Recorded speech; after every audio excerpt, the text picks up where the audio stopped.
Whispers of the Lion, a journey of love and redemption. The village of Betem, nestled deep in the rolling hills of Tivland, Benue, was a place where the land breathed life into its people. Its red earth paths wound through fields of yam and millet, dotted with sturdy mud brick homes crowned by thatched roofs. The mornings were filled with the melodious sounds of roosters crowing and women's songs as they fetched water from the river. Betem was a place where everyone knew one another, where the bonds of community were as strong as the black and white threads of the Tiv people's traditional attire. It was here that Duz and Tangu first met.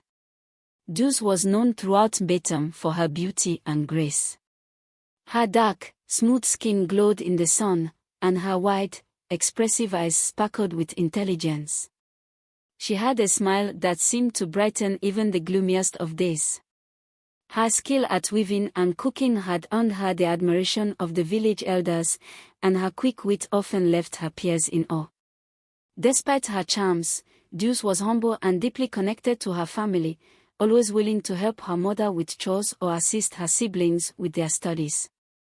Tangu, on the other hand, was a man of quiet strength.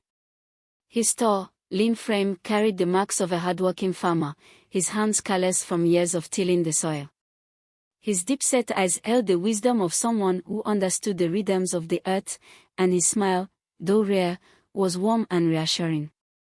Tangu was known for his determination and kindness, often helping neighbors with their farms or offering advice on crop rotations. He was a man of few words, but his actions spoke volumes. Their paths crossed one market day when Duz, balancing a basket of groundnuts on her head, stopped by Tangu's yam store. He had just returned from his farm and was arranging his produce when Duz's melodic voice caught his attention. "Your yams look strong this season," she remarked, tilting her head to inspect them. Tangu, caught off guard, stammered, The rains were kind." Her laughter rang out, light and teasing. "Let us hope your words are true. My mother's stew deserves nothing but the best." It was a simple exchange, but it planted a seed. Over the weeks that followed, their encounters became more frequent. Tangu would linger at the well when he knew Duz was fetching water, and Duz found herself taking longer routes that passed by his farm. They shared stories of their families, their dreams, and their love for the land. When Tangu finally approached Duz's father to declare his intentions, he was met with the elder's scrutiny. "Marriage is not just a union of two hearts, Tangu," her father said. "It is the joining of two families, the blending of dreams and struggles. Are you ready?" Tangu nodded solemnly.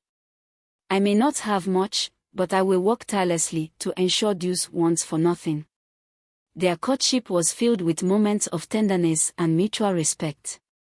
They spent evenings beneath the sprawling baobab tree in the center of the village, sharing roasted corn and whispers of a future filled with love and prosperity. Duz's sisters teased her endlessly, but she didn't mind. In Tangu, she had found a partner who valued her strength and beauty, and in Duz, Tangu saw a woman who inspired him to dream bigger. As their wedding day approached, the village buzzed with excitement. The women of Betem wove intricate patterns into Duz's traditional Tiv attire, while Tangu's friends helped him craft the perfect agbada. Gifts of yams, palm oil, and goats poured in from neighbors eager to celebrate the union. The morning of the wedding was alive with jubilation. Duz stood in her family's compound, radiant in her black and white attire, her heart pounding with anticipation. Tangu, adjusting his agbada with nervous hands, replayed memories of their courtship in his mind. Under the canopy of Betem's blue skies, surrounded by friends, family, and the blessings of their ancestors, they vowed to walk life's path together. The morning of Duz and Tangu's wedding was alive with jubilation.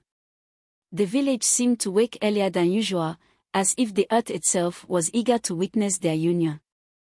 The sun rose gently, casting a warm golden hue over the sprawling compounds and dusty paths. Women bustled about, their wrappers tied tightly around their waists as they prepared steaming pots of food, pounded yam, and thick egusi soup.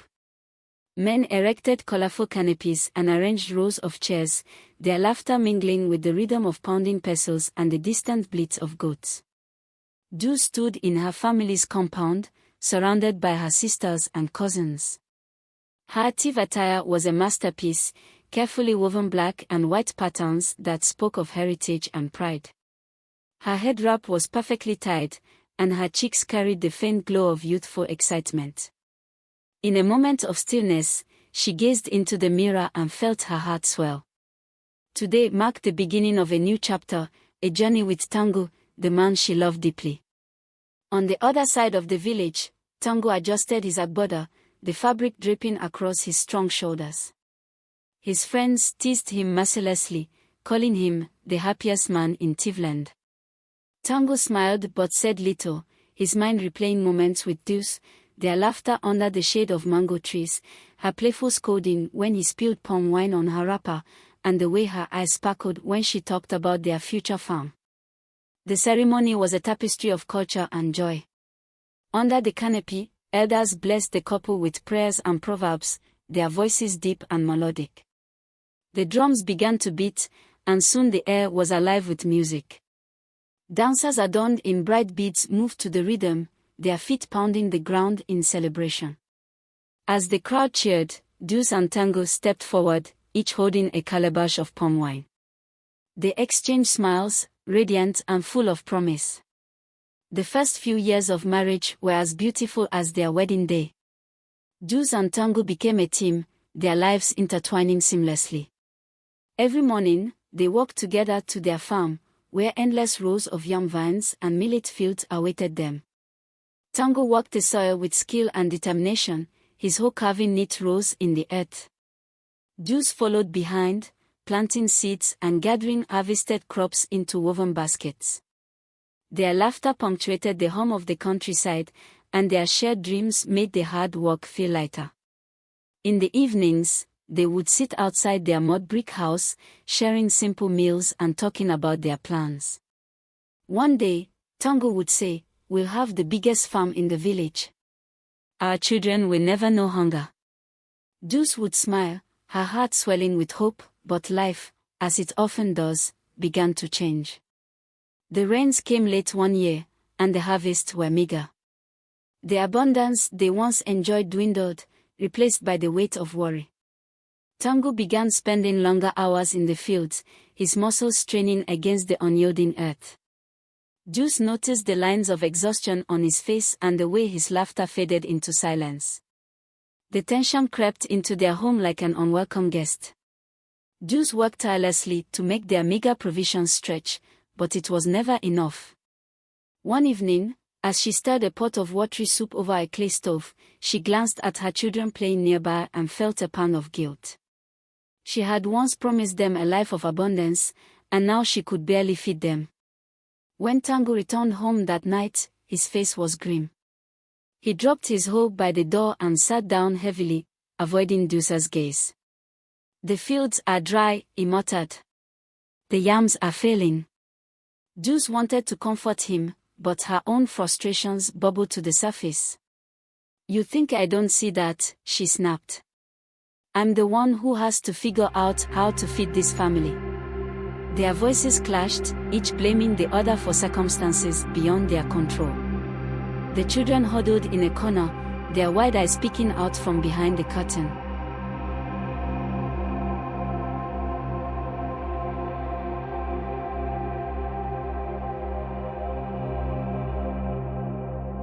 The love that had once bound Deuce and Tango felt strained, stretched thin by unspoken fears and unmet expectations. Late that night, Deuce sat by the dying embers of the kitchen fire, her tears falling silently. Across the compound, Tango sat beneath the massive tree that had once been their favorite meeting place. He stared into the darkness, nursing a calabash of burukutu. Both felt the weight of their struggles, but neither knew how to bridge the growing distance between them. One morning, after yet another sleepless night, Deuce resolved to seek help. She had heard of Ongius, the village elder whose wisdom was legendary. If anyone could guide her, it was him. At sunrise, she made her way to his hut, her bare feet leaving faint impressions in the dusty path. The village was quiet, the rooster's crow signaling the start of a new day. Ongyus sat beneath a sprawling baobab tree, his aged face serene. He listened as Deuce poured out her heart, her voice trembling with desperation. When she finished, he remained silent for a moment before speaking. Deuce, he said, his voice deep and steady, love is not a harvest you can reap without effort. To mend your marriage, you must climb the Kwa Hills and pluck a single hair from the mane of the great lion that lives there. Deuce gasped. A lion. But how? Ongyu's gaze remained steady. The courage and patience required to face the lion are the same qualities you need to heal your marriage. Though fear gripped her, Deuce's determination burned brighter. She packed a small basket with provisions and set out the next morning. The journey to the Kwa Hills was long and grueling. She walked through dense forest, the sunlight filtering through the canopy in dappled patterns. The air was thick with the scent of earth and leaves. She crossed shallow rivers, the cold water stinging her feet as she balanced carefully on slippery stones. At night, she rested under the stars, her thoughts filled with memories of Tango. Finally, she reached the base of the Kwa Hills. The rocky slopes rose before her, jagged and intimidating. As she climbed, her hands scraped against the rough stone, and the wind tugged at her scarf. When she reached the summit, she saw it, the lion. The creature lay majestically on a rocky outcrop, its golden mane shimmering in the sunlight. Its amber eyes fixed on her, unblinking. Her heart raced, but she remembered Ongyu's words. Slowly, she placed a piece of dried meat on the ground and backed away. Each day, she returned to the lion, bringing it food and speaking softly. At first, it watched her warily, but over time, its posture relaxed. She sat closer each day, her voice steady as she told it stories of her village and her family. She marveled at its strength and grace, but she also noticed its gentleness, the way it blinked slowly, as if to say it understood. After weeks of patience, the lion allowed her to sit beside it. As the sun dipped below the horizon, casting the hills in shades of gold and purple, Deuce reached out. Her hand trembled, but her resolve was firm. Gently, she plucked a single hair from its mane. The lion remained still, its trust in her unshaken. With the hair in hand, Deuce descended the hills, her heart filled with a mixture of pride and relief. Back in the village, she presented the hair to Ongyus. The elder took it and, without a word, tossed it into the fire. Why? Deuce cried. After all I went through. Ongyus raised a hand to calm her. Deuce, the hair was never the solution. The courage, patience, and love you showed to earn the lion's trust are the same qualities you need to heal your marriage. You already possess what you need. His words resonated deeply. That evening, Deuce returned home. She found Tango sitting under the tree, his shoulders slumped. Without a word, she sat beside him. Slowly, they began to talk, not about their struggles, but about their dreams, their love, and the life they wanted to rebuild. Under a sky blanketed with stars, they held hands for the first time in what felt like years. Their children slept peacefully nearby, and the cool night air carried the faint scent of the fields. The love that had once been buried under the weight of life's trials began to bloom again, stronger and deeper than before. As they sat beneath the stars, their children asleep nearby, Deuce and Tango held hands, their hearts full of gratitude. The lessons of patience, courage, and unwavering love had brought them back to each other, proving that even the greatest challenges could be overcome with the right spirit.